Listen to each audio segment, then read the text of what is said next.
नीति लागू करने वाला पहला राज्य उत्तराखंड बन गया है। और ऐसे में इस मुद्दे पर डिस्कशन करना बहुत जरूरी है कि और क्या क्या स्कोप है और क्या क्या कोशिशें हो रही हैं। और इस बहुत ही अहम मुद्दे पर एक चर्चा के लिए, कन्वर्सेशन के लिए हमारे साथ बहुत ही खास दो मेहमान इस वक्त हॉल में मौजूद हैं। मैं बुलाना चाहूंगी बंशीधर तिवारी जी को, महानिदेशक शिक्षा। बहुत बहुत स्वागत है बंशीधर सर आपका। सुरेखा डंगवाल जी, कुलपति देहरादून यूनिवर्सिटी, आपका भी बहुत बहुत स्वागत है। बंशीधर जी प्लीज यहाँ, मैम प्लीज आप यहाँ लीजिए। तो जैसा कि मैंने बताया कि सबसे बड़ा सेक्टर उत्तराखंड, शिक्षा का हब भी कहते हैं। नई शिक्षा नीति सबसे पहले लागू करने वाला प्रदेश उत्तराखंड, और इससे लेकर तारीफ भी की प्रधानमंत्री नरेंद्र मोदी से लेकर केंद्रीय शिक्षा मंत्री ने उत्तराखंड की तारीफ की, सीएम पुष्कर सिंह धामी की तारीफ की। लेकिन नई शिक्षा नीति है क्या, क्या बदलाव आ जाएगा इससे, और क्या चैलेंजेस इसके रास्ते में है, तमाम पहलुओं पर चर्चा करेंगे। स्टूडेंट्स किस तरह से उत्तराखंड को देखते हैं, क्योंकि प्राइमरी स्कूल के लिए और स्कूल तक हमने देखा है, देहरादून हो, मसीरू हो, नैनीताल हो, जहां पर बड़ी संख्या में बोर्डिंग स्कूल्स हैं और दूसरे प्रदेश से भी स्टूडेंट्स यहां पर आते हैं, बोर्डिंग स्कूल में उनका एडमिशन होता है। लेकिन हायर एजुकेशन की क्या स्थिति है, तमाम पहलुओं पर बात होगी। एक बार फिर से तालियों के साथ आप दोनों का भी बहुत बहुत स्वागत है। और बंशीधर जी, मेरा पहला सवाल तो आपसे ही है। नई शिक्षा नीति को लेकर तारीफें तो बहुत हो गई, ठीक है कि सबसे पहले लागू कर दिया, टेक्निकल सब कुछ होने वाला है, लेकिन पहले आप हमारे दर्शकों को और यहां मौजूद सभी लोगों को समझाएं कि नई शिक्षा नीति, पुरानी शिक्षा नीति, क्या अंतर है, क्या बदल जाने वाला है। सबसे पहले तो मैं धन्यवाद करूंगा न्यूज़ 18 ग्रुप का कि आपने यहां पर मुझे आने का अवसर दिया। लेकिन निश्चित रूप से जो हमारी राष्ट्रीय शिक्षा नीति है, जिसको नई शिक्षा नीति भी कहते हैं, बेसिकली राष्ट्रीय शिक्षा नीति है, वो कई मायनों में एक तरह से हम कहें कि जो हमारी भारतीयकरण है, भारतीय परंपराएं हैं, जो स्थानीयता का है, चाहे वो भाषा का हो, चाहे संस्कृति का हो, चाहे हमारे जो लोक पर्व हैं उनका हो, वो सबको संरक्षण का कार्य भी करती है, उनके संवर्धन का कार्य भी करती है। इसके अलावा शिक्षा को सार्वभौमिक पहुंच तक ले जाती है। 18 वर्ष के बच्चों को अनिवार्य शिक्षा प्रदान करने का इसमें व्यवधान है। उसको लेकर के हमारे यहाँ उत्तराखंड में जो राष्ट्रीय शिक्षा नीति थी उसको अंगीकार किया गया, और चूंकि इसको 2030 तक चरणबद्ध तरीके से लागू करना है, तो निश्चित रूप से आप जो कह रही हैं तारीफ इसलिए हुई क्योंकि हम लोगों ने सबसे पहले लागू किया। और जहाँ जो प्री स्कूलिंग की बात होती है, 3 साल से ऊपर के बच्चों की, वो हमने 5000 जो ऐसी आंगनबाड़ी हैं जो हमारे स्कूलों के कैंपस में ही हैं, प्राइमरी जो हमारे विद्यालय उनके कैंपस में ही हैं, ऐसे 5000 विद्यालयों में हमने सबसे पहले उसको शुरू किया। और जो हमारी आंगनबाड़ी की कार्यकर्ती बहनें हैं उनको हमने प्रशिक्षण भी दिया, और उनके लिए एक निर्देशिका भी बनाई, वो प्रिंट करके हमने उनको दिया है। बच्चों के लिए हमने वर्कबुक भी तैयार की है कि उस एज ग्रुप के बच्चों को किस तरह से आसानी से पढ़ाएं। वो एससीईआरटी ने हमको किया, प्रिंट किया, हमने 5000 आंगनबाड़ी तक उसको पहुंचाया। तो वो हमारी पिछले वर्ष शुरू हो चुकी है। तो निश्चित रूप से हमने पहले शुरू किया उसको।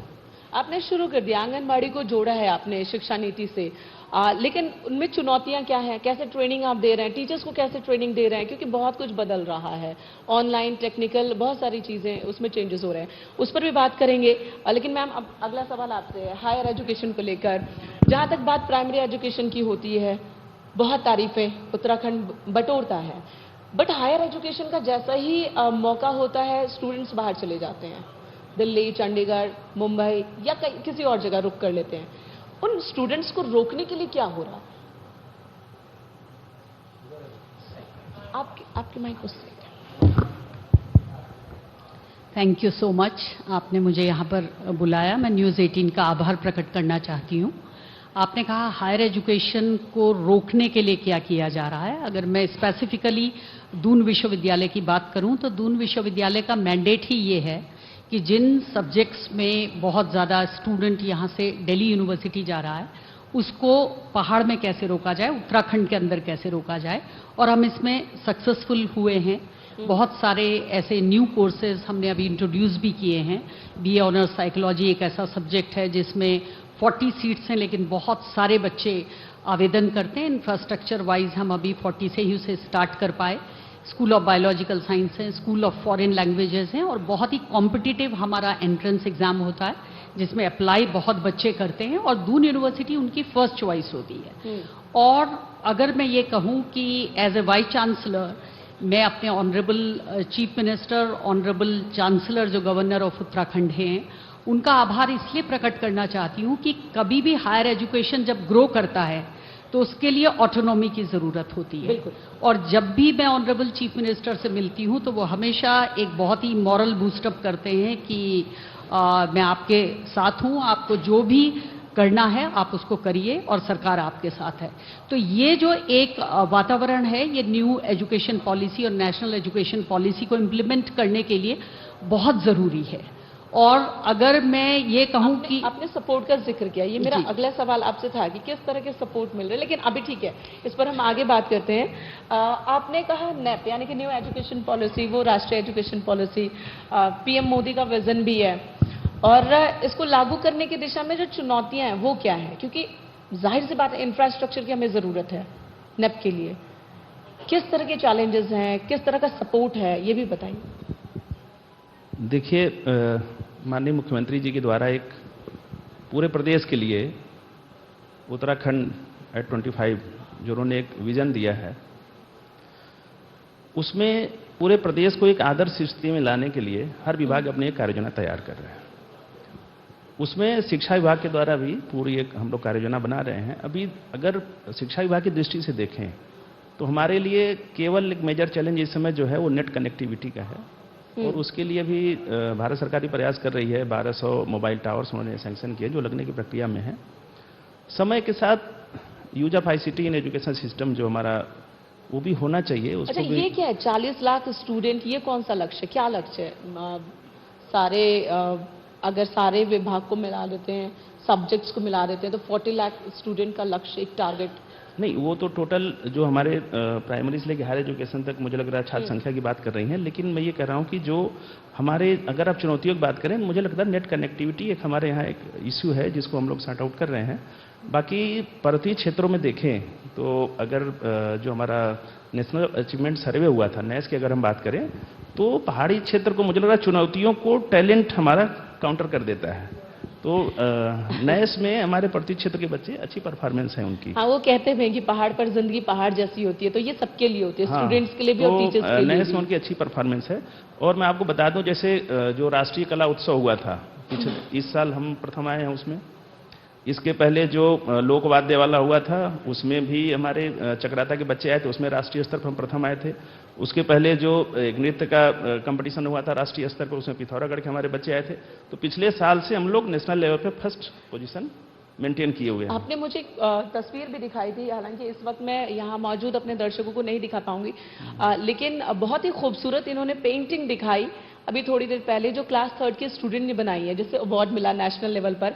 और वो पेंटिंग नहीं बल्कि बिल्कुल फोटोग्राफी तो मैं कह रहा हूँ कि टैलेंट की कोई हमारे यहाँ कमी नहीं है, उनको तराशने की जरूरत है। और कुछ जो आधुनिक जो हमारे आईटी का हम कैसे उपयोग करें उसको हम लोग पुश कर रहे हैं कि जो कुछ अगर, क्योंकि देखिए टेक्स्ट बुक पढ़ना, ऑडियो विजुअल के साथ बच्चे को वीडियो दिखा करके पढ़ाना, उनको एनिमेशन दिखा करके पढ़ाना, थोड़ा बच्चों की जो लर्निंग। आपने कहा कि आप और ज्यादा ऑनलाइन होंगे, जहां पर एजुकेशन से लेकर मैनेजमेंट हर चीज ऑनलाइन होगी, प्रैक्टिकल भी ऑनलाइन, कैसे मुमकिन है? हालांकि हमने देखा कोरोना के टाइम में ऑनलाइन क्लासेस, ऑनलाइन स्टडी बहुत ज्यादा क्रेज हुआ, बट चुनौतियां भी तो होती है इसमें। जो कनेक्शन होता है स्टूडेंट एंड टीचर के बीच का, इसके लिए टीचर भी बहुत ज्यादा हाईली ट्रेंड चाहिए।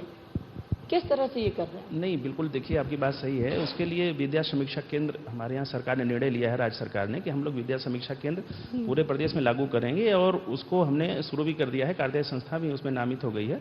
उसमें टीचर स्टूडेंट का जो टीचर मैनेजमेंट है, स्टूडेंट मैनेजमेंट है, स्कूल मैनेजमेंट है और बच्चों का ऑनलाइन असेसमेंट, 4 उसके कंपोनेंट हैं। तो आने वाले हम 6 महीने में पूरे अपने जो एजुकेशन सिस्टम है उसको ऑनलाइन कर देंगे। तो उससे काफ़ी चीज़ें जो टीचर्स की जो हमारी मैन पावर तमाम तरह के कागज़ बनाने या लेटर बनाने में खर्च होती है, वो एक वन टाइम सेटलमेंट हम कर देंगे। एक बार जब पोर्टल अपडेट हो जाएगा तो हमारी मैन पावर की जो टाइम है वो बचेगी। सुरेखा जी, आपसे भी एक सवाल है, आप प्रोफेसर भी रही हैं, आप ही कुलपति हैं, इससे पहले प्रोफेसर भी रही, स्टूडेंट से बहुत पास का रिलेशन है आपका। स्टूडेंट से जब बात होती है, आपके पास अब भी आते होंगे, उनकी एक्सपेक्टेशंस क्या है उत्तराखंड को लेकर, और अगर उन्हें कहीं कुछ कमी लग रही है तो कहाँ पर उन्हें लगता है कि पिछड़ रहे हैं या कमी है दूसरे स्टेट के मुकाबले? देखिए, एजुकेशन अगर मैं आपको कहूँ तो ये एक ऐसा सेक्टर है जो अकेले सरकार या अकेले कोई वाइस चांसलर या कोई यूनिवर्सिटी इसके लिए रिस्पॉन्सिबल होके काम करे, ये अकेले के बस का बात नहीं है। टीम नेशन और any country is known by it's education system. Education की एक होलिस्टिक अप्रोच है, और ना ही एजुकेशन के साथ आउटकम का एक प्रोफेशनल रेस होनी चाहिए कि हमने इसको ग्रेजुएट कराया, अब ये इसको देखो कि ये कहाँ चला गया, ये एम्प्लॉयबल है या नहीं है। एम्प्लॉयबल मैन पावर को प्रोड्यूस करना हमारी रिस्पॉन्सिबिलिटी है। बट इसके साथ ही मैं ये कहना चाहूँगी कि देश तक्षशिला और नालंदा का देश है, जहाँ सोशल रिस्पॉन्सिबिलिटी बहुत बड़ी हो जाती है। तो जो स्टेक होल्डर्स हैं, वो राष्ट्रीय शिक्षा नीति का ऑनरेबल प्राइम मिनिस्टर ने बिल्कुल क्लियर कहा था कि किसी एक गवर्नमेंट ऑर्डर से अगर कोई ऑफिसर या कोई सरकार ये समझ ले कि राष्ट्रीय शिक्षा नीति लागू हो जाएगी, ऐसा इस नीति के साथ नहीं करना चाहिए। इसके लिए डे नाइट हमको हार्डवर्क करना है, और सारी की सारा जो इम्प्लीमेंटेशन है, इसकी जो स्पिरिट है, दून यूनिवर्सिटी ने इसके जो चेयरपर्सन थे ड्राफ्ट कमेटी के ऑनरेबल कस्तूरी रंगन जी, उनको होस्ट किया। उनसे भी इनकी स्पिरिट का पता लगा, और समय समय पर ऑनरेबल प्राइम मिनिस्टर, हमारे चीफ मिनिस्टर ये बताते हैं कि ये समाज के लिए एक ऐसे युवाओं के वर्ग को तैयार करना है जो भारत की लीडरशिप, जो अब G20 की मिली है हमें, और आगे भी भारत एक लीडर के रूप में उभर रहा है, उसको पूरी तरीके से आइडेंटिफाई कर पाए और समाज के एक अच्छे नागरिक बने। जो आपने कहा स्टूडेंट्स, बहुत दून यूनिवर्सिटी के स्टूडेंट्स यहाँ पर भी बैठे हैं, स्टूडेंट्स की जो एक्सपेक्टेशंस हैं उसको हमारी यूनिवर्सिटी, हमारी सरकार पूरी तरह से करती है, फुलफिल करती है। और आने वाले दिनों में उत्तराखंड न सिर्फ प्राइमरी बल्कि हायर एजुकेशन का भी हब होगा। बिल्कुल, they are doing excellent, our faculty is excellent and wonderful. वो बहुत अच्छा काम कर रहे हैं।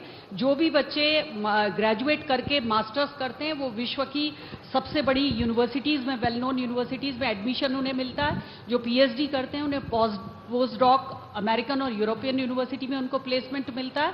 और IIT, जितनी भी जगह हमारे MOUs हैं, हम अपने को नेशनल और इंटरनेशनल लेवल पे प्लेस करते हैं। We are very confident, our teachers are confident, students are confident. और जो मैंने आपको कॉन्फिडेंस की जरूरत है, और कॉन्फिडेंस के साथ विजन, कॉन्फिडेंस और एग्जीक्यूशन, ऑटोनॉमी एंड अकाउंटेबिलिटी। बहुत बहुत जो मैंने धन्यवाद। कहा कि ऑटोनॉमी होगी तो निश्चित रूप से अकाउंटेबिलिटी होगी। हायर एजुकेशन को रेगुलेट करना चाहिए, कंट्रोल नहीं करना चाहिए, ये मेरा कहना है। वक्त हमें कह रहा है कि वाइंड अप करें। बहुत बहुत धन्यवाद मेनका जी। लेकिन आप दोनों मेहमानों से हमारी